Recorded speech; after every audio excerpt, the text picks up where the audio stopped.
It's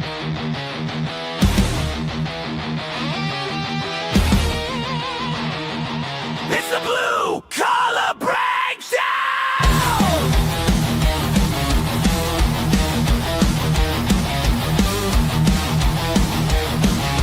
Welcome to the Blue Collar Breakdown!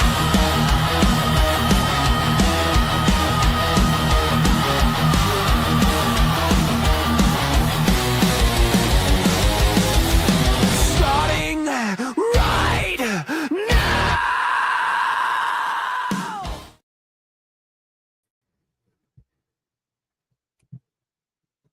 And welcome to another edition of the Blue Collar Breakdown.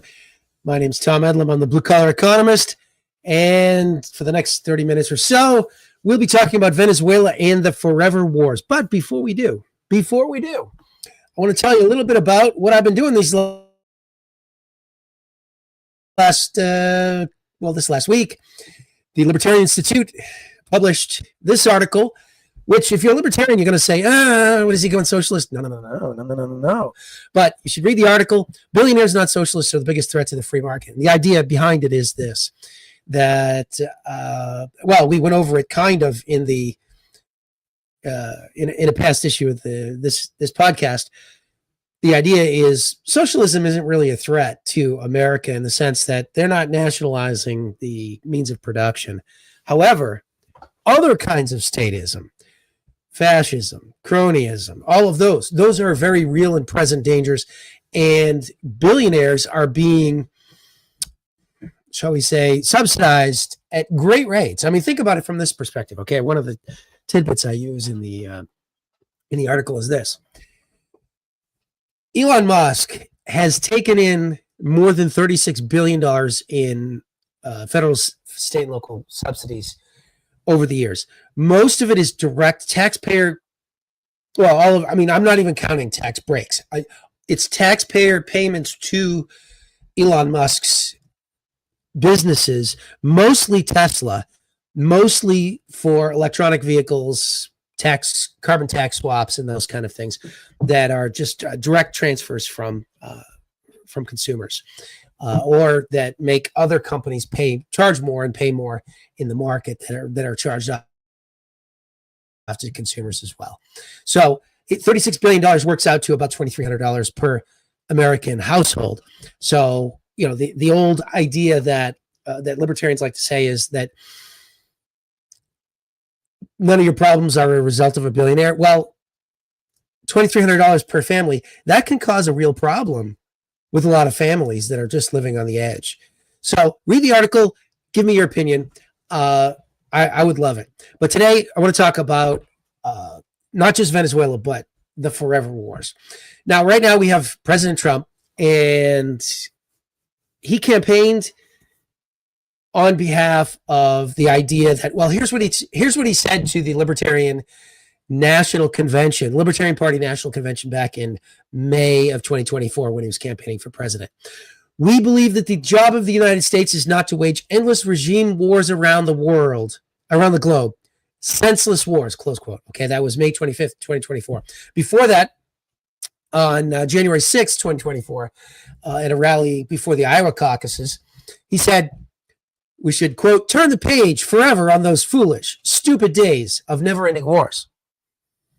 Yet, one of the first things he did when he was president was that he bombed Syria in February. I think it was February 20th. Okay, 25th, 26th. But one of the first things, he's only president on January 20th. He bombs Syria. Now, there's always an excuse, right? Oh, well, it was an Al-Qaeda affiliate. It was actually but here's the thing. The Al-Qaeda leader that was left got welcomed to the White House last month. And Trump was like, oh, this is, this guy's had a rough past, but I think he's doing something. I think he's good. So we're bombing people that we later invite to the White House. That's how President Trump is. So, it's not a last resort. It's a first resort. Why is he going to invite the Al-Qaeda leader in Syria to the White House, and then a couple months earlier bomb Al Qaeda. It doesn't make any sense. Okay, the next country he bombs is Iraq. And again, the excuse is, well, this guy was an ISIS guy and whatever. But in March, he bombs ISIS. Now, when I say first and next, it's not really true because Trump has been bombing a couple of countries all along, and I'm going to get to those countries in a minute. But let's talk about the next country that was in the headlines in June, Iran. And supposedly they were close to a nuclear bomb, or they were working on a nuclear bomb. This is what, of course, and what was the intelligence? Well, the U.S. intelligence assessment was that they weren't close to a nuclear bomb, but we were doing it for Israel, war for Israel. Which, by the way, an Israeli citizen was was President Trump's top donor, gave him almost $100 million. All right, Miriam Edelson, the widow of Sheldon Adelson of the Sands Casino fortune, gave Trump about $100 million during the campaign in the form of direct contributions as well as PAC funding that supported his campaign. Because, you can only give a presidential candidate up to I think it's $5,300 or whatever. It rises a little bit with inflation every 4 years or 2 years. But the idea is the Israeli lobby backed Trump to the hilt in a way that they didn't even back Kamala Harris, although they would have been fine with Kamala Harris too. And as a result, Trump rewards them with striking Iran on behalf of Israel. Okay. Now the countries that we've been bombing, Trump just started bombing right from the get-go. One of them is Somalia. All right. And in Somalia, here's a story from Al Jazeera. Trump strikes on Somalia have doubled since last year. Why? The idea is that he's ramped up the strikes on Somalia. Now, Anywar.com had a story that he had broken his own record in the number of bombs dropped in Somalia. Now, keep in mind that we've been bombing Somalia since the 1990s for various excuses. And the record was held by Donald Trump in his first term, and then it went down a bit during the Biden administration. Now, Trump has broken his own record in the number of bombs he's dropped in Somalia. Now we're up to 4 countries. All right. We've talked about Syria, Iran, Iraq, and now Somalia. Oh, but we're only halfway there, my friend. My friends, we are only halfway there because also we have to do Yemen. Remember, he was bombing wedding parties in Yemen, taking out the whole wedding and saying, oh, well, this was a clan meeting of a terrorist and it was actually a wedding or a tribal meeting. And he also struck, in this story here at Human Rights Watch talks about it as a war crime, which I'm sure it was. It stopped food distribution. He struck the port. The idea behind it is we've been fighting a proxy war on behalf of Saudi Arabia this time. The Saudi Arabian dictators don't like the Houthis running Yemen, and they've been unable to dislodge them in this decade-long war that they've kind of subsided, just basically given up. But the U.S. government hasn't given up bombing them, and Trump hasn't given up bombing them. He's continued to bomb them, even though he promised to end the senseless forever wars. We're continuing the 5th country, Yemen, of forever wars. Okay, but again, I'm not done. I'm not even close to being done. All right. Let me see. Iran. Let's talk about this one. We're bombing in the Caribbean too. Now, you can argue that we're bombing 3 countries in the Caribbean, 4 countries in the Caribbean: Mexico, Colombia, Ecuador, and Venezuela. But the Ecuadorians who were bombed were basically on Colombian boats. So let's just call it 3 countries. All right. And here's Colombian fishermen killed in the U.S. boat strike. This was a couple of months ago.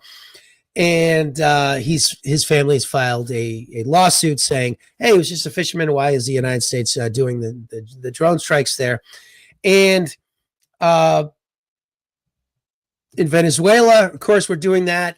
And they're fueling war crimes charges. Are they legal? Well, I mean, if you look at the U.S. Constitution, who is responsible for determining whether or not the United States military is called out to action? Well, piracy on the high seas and terrorism is, under the U.S. Constitution, a responsibility of Congress. War, under the U.S. Constitution, is a responsibility of Congress. Making rules for the regulation of the government and the government of the land and naval forces under the U.S. Constitution is a responsibility of Congress. Funding the military is a responsibility of Congress.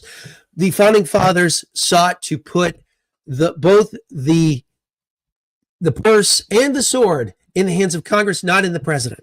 And yet President Trump has asserted the ability to basically bomb any country he wants. And, we see here that this is a story from, I believe it's from today. Let me just check and see. Nope, yesterday, Tuesday, December 2nd. Trump says U.S. will begin land strikes on Venezuela very soon. So we're beginning the bombing of Venezuela, not just at sea, but on Venezuelan soil proper. Although technically, any ship flying the Venezuelan flag would be Venezuelan territory, just as we would consider any bombing of a U.S. flagged ship in the international waters, an attack on the United States. We saw the bombing of the USS Cole as a terrorist attack on the United States, not just, it's in international waters. It's not an attack on the United States. Of course, we see it as an attack on the United States. And interestingly enough, the president of Colombia today said that, and this is a quote, to threaten our sovereignty is to declare war. He's talking about Trump and the attacks on the boats in international waters. And the interesting thing is, I don't know if I have the story here. This is it. I thought this was kind of interesting. The narrative that the Trump administration has tried to sell us is that these guys are the worst of the worst drug traffickers. They're terrorists. Obviously not from Colombia. They're not Aragua, but they're the worst drug lords. They're terrorists. They're whatever. And there were some survivors of a drug boat attack last month. And what did the United States do to these dangerous terrorists? Well, we sent them back to Colombia and Ecuador. And in Colombia and Ecuador, we knew this in advance, by the way. They were freed, and the Colombians and Ecuadorians complained about attacks on their boats and said that these guys were just fishermen. Now, if they were actually terrorists and they were dangerous to the United States, why would they give them back? Wouldn't they take them to the United States and try them for crimes? Or in the case of Pete Hegseth, or as many people have started to call him, Pete Hegseth, as in the International Criminal Court in The Hague. Hegseth. Pete Hegseth, the Secretary of War, and probably appropriately changed from defense to war, because we are pursuing aggressive war with Venezuela and a number of other countries. He did the double tap on the boat in Venezuela recently, where they killed, I forget the number, but there were 10 or 11 or 12 people on the boat. They did a missile strike. There were 2 people left over who were alive. They were clinging to the boat, as survivors, and they did a double tap and killed those rather than just, the boat is obviously disabled. Rather than just take them prisoner and charge them with crimes, these dangerous terrorists, they just decided to murder them. They're violating every law and norm, whether it's the international naval laws going back centuries. Basically there's 2 ways to do it, right? You could do, well, actually, maybe even 3. There's military code, which is a helpless enemy cannot be attacked. You can take them prisoner, but you can't take them. Okay. So under military law, it would be a war crime. There's international maritime law where you're not allowed to do that either. So, like for instance, the Coast Guard or whatever, they wouldn't be allowed to do that, and that would be a civil crime under international law and under American law. I mean, the U.S. Constitution talks about the law of nations, and what it means is international maritime law, which was then in place with Britain and some of the other European powers, and that would be, again, killing people who are helpless without giving them a trial first was a violation of that law of nations. And then finally, there's civilian law, right? And if you were to commit a drug crime or whatever, or terrorism crime, you'd be arrested by the DEA or the FBI in the United States, and you would have the FBI just can't shoot you because they think you're a terrorist. They have to arrest you if they can and bring you to trial. And so whether you use military law, international maritime law, or civilian law, either way, it's a murder. And if it's a military law, it's a war crime. In this case, I would say it's murder, not a war crime, because this is not military. The U.S. Congress has not authorized military strikes. The U.S. Congress is the one who determines whether it's military. So Pete Hegseth is not a war criminal. He's a murderer. And that would go for all the admirals and generals who authorized it as well. Regardless of the fact that they're in the military, I suppose they could be prosecuted for murder under the military code, but the military code allows for murder too.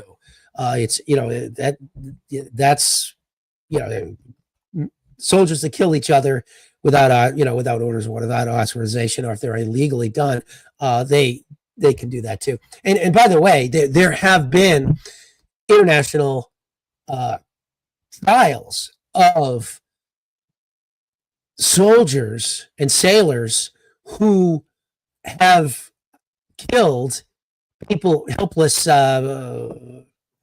prisoners in the water. There was a particular example during World War II of a German U-boat whose officers ordered the machine gunning of sailors that had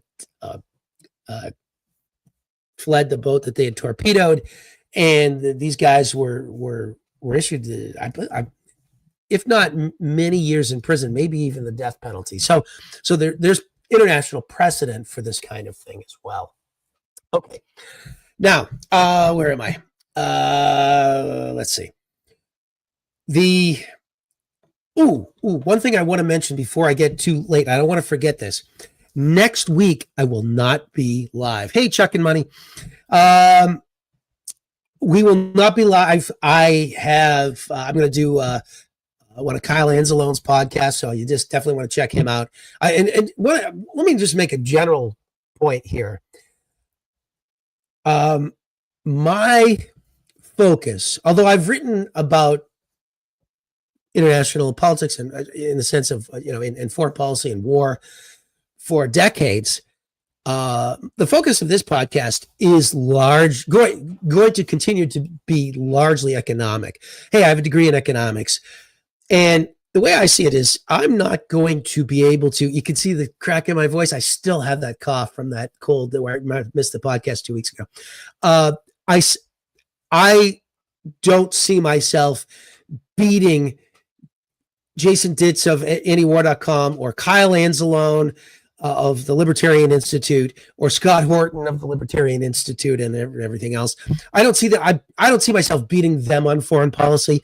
I'm going to stick to my training and what I've focused on in economics. But we're on the precipice of war with Venezuela, and I thought, I'll cover that. It's in the news, and here's the thing: the poll numbers that have come out recently. I don't have. I looked. I saw them. It's about 3-1 against war with Venezuela. It's like 74% against and 24 for, and it's a little bit lower for Republicans and a little bit higher for Democrats and independents, but it's not, it's overwhelming. It's more than 2-1, even for Republicans. And a lot of people say, "Oh, well, this is the people are waking up. There's this fracturing of MAGA. MAGA started out as being this anti-war, let's stop the forever wars coalition, and look at this. We're making progress." And what I have to say is basically this: the polling doesn't matter. I mean, right now, if you look at polling for the Democrats and the Republicans are. They have negative polling numbers by 13%, and the Democrats have negative polling numbers by 23%. So the positive for Democrats, I think, is like 34%, and the negative is like 56, 57. So the overwhelming majority of people don't like Democrats today, even though Trump is screwing everything up. And the overwhelming number of people also don't like Republicans. And the point I'm going to make, and one of the pieces that I don't have yet in the queue, I haven't finished it, I am going to submit it to the Libertarian Institute soon, is that the only poll that really matters is the poll every 2 years. And even really, come on, I mean, did the vote in November of last year really matter that much? We had a choice between Kamala Harris, who would do whatever the deep state wants, and Trump, who said he wasn't going to do what the deep state wants, and now is doing everything the deep state wants. That was the choice we had. And the people voted better in the sense that they chose the one who said he wasn't going to do the forever wars. They chose the one who said he wanted to lower taxes and pay off the national debt and do all of these nice things. But he didn't do any of them. I mean, he did one thing. He freed Russ Ulbricht. That's it. And, he's once again proven Horton's law. Scott Horton had this law that the only promises politicians keep are their bad promises. And this is true with Donald Trump, with the exception of Russ Ulbricht. He's cracked down on immigration, which is not good. In my opinion, as a libertarian, he has increased the deficit. He's increased overall federal spending, mostly for the military, and he has increased the wars from, I don't know how many was Biden doing. He's probably doing 5 or 6, but now we're bombing 8 countries. He even beat Obama. Obama bombed 7 countries. Trump beat it in 1 year. Obama bombed 7 countries in 8 years. Trump bombed 8 countries in 1 year. Now, Trump hasn't dropped as many bombs as Obama, but give him time. Let's see. Where am I at?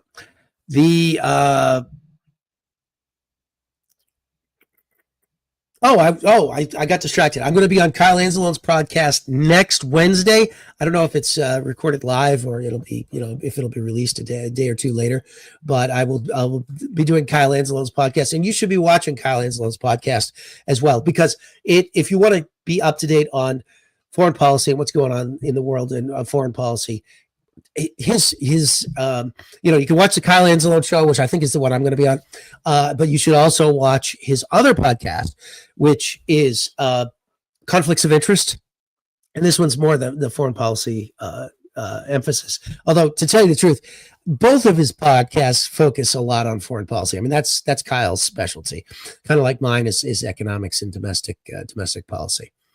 Okay. Wow, I really got through that. But I want to make a couple of quick points before I go. I'll make this a quick podcast. The 8 countries that Trump is bombing, and I didn't even mention the proxy wars that he's funding. I mean, we're still funding Ukraine and keeping that war going.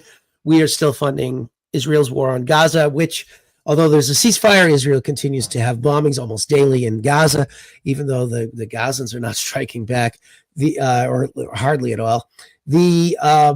So he's doing that. And his followers are talking about, a Nobel Peace Prize for his proposal for peace in Ukraine, which was rejected by Russia outright, right from the outset.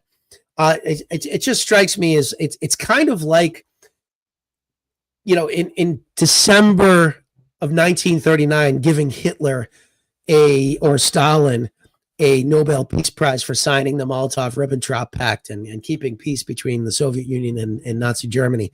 I mean, they were both invading country after country. Germany between 1936 and 1939 had invaded Austria and Czechoslovakia and Poland and Hungary. And, I believe they'd taken control of Ukraine. Meanwhile, the Soviet Union had invaded even more countries. They'd invaded Romania and taken Moldavia, what is current day Moldavia.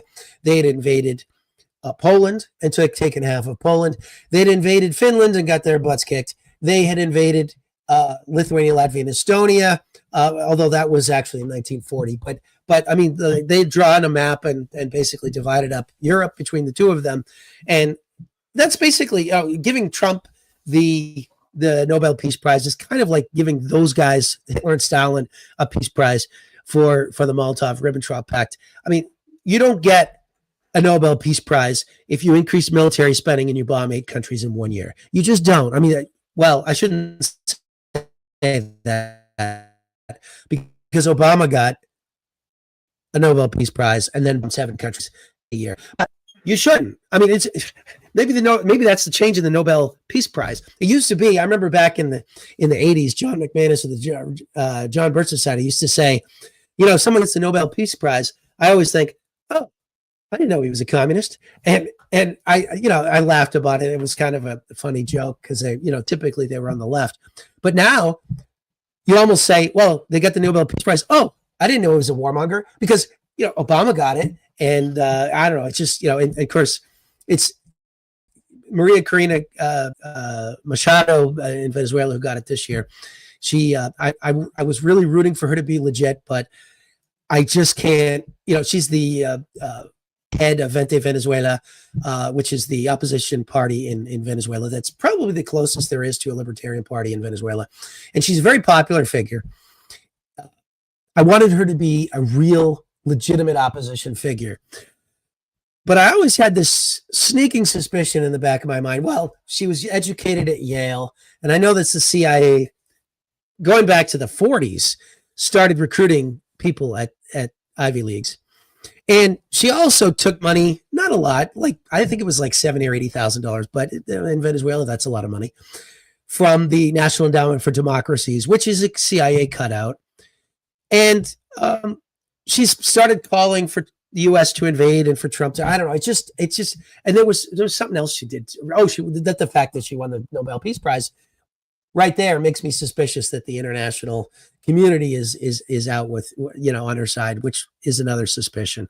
So I don't know. I just don't see it.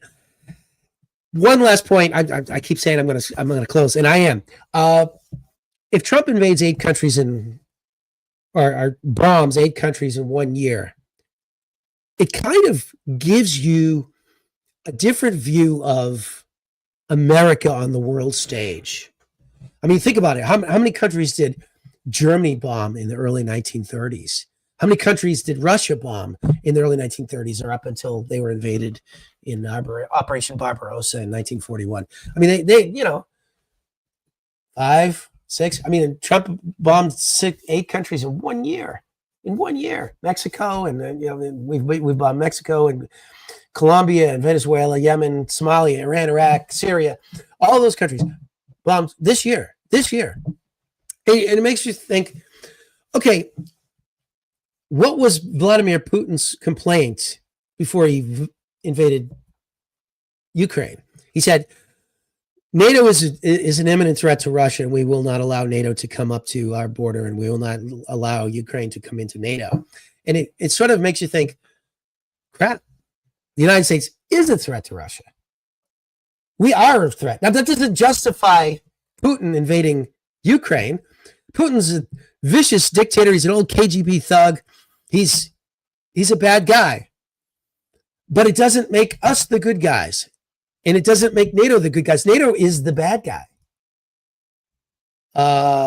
Just as Ukraine is the bad guy. They're all bad guys in this vote. There are no good guys. This is like Reservoir Dogs, or everybody's a bad guy. Okay? That's the way governments are. And it gives you, but it gives you another thought of, oh, well, Russia actually has real reason to fear the United States, because when we come in, we might aggressively take over a country with a bad dictator like, say, Muammar Gaddafi, and turn it into a basket case that was way worse than before. Because Libya today has chattel slavery. It's a disaster. Whereas under Gaddafi, yeah, it was bad. He was a terrible person. He killed people. He censored the press. He did all kinds of bad things. But the scale of human misery today in Libya is way worse than it was in 2006 and 7. And that's what the Russians fear with NATO coming into Ukraine. And you could kind of understand that, because NATO went into Libya. And a lot of countries are talking about, I mean, the Libyan ssolution. I mean, that when we invaded Iran, one of the things that the Israeli dictator, the Israeli leader, the very corrupt Benjamin Netanyahu said is, we need a Libyan solution in Iran. So what they want to do is they want a broken state in Iran. And, that, and the United States backed him up on it. All right. I have said my piece. Just want to remind you, one, if you really want very detailed expert foreign policy, definitely listen to Scott Horton's show. Listen to Kyle Angelone's show. Kyle Angelone's Conflict of Interest. We'll get back to economics. Next week's podcast will be pre-recorded because I got to do Kyle's show in the late afternoon, and then I'm going to a Libertarian Party meeting in the evening, so I'm not going to be able to do this show live at 8:30. But you will have a podcast. It'll just get loaded up at 8:30. So definitely look forward to that. And of course, as always, make sure you like, you subscribe, you share, all that stuff. Spread the word about this podcast, and we'll see you next week. In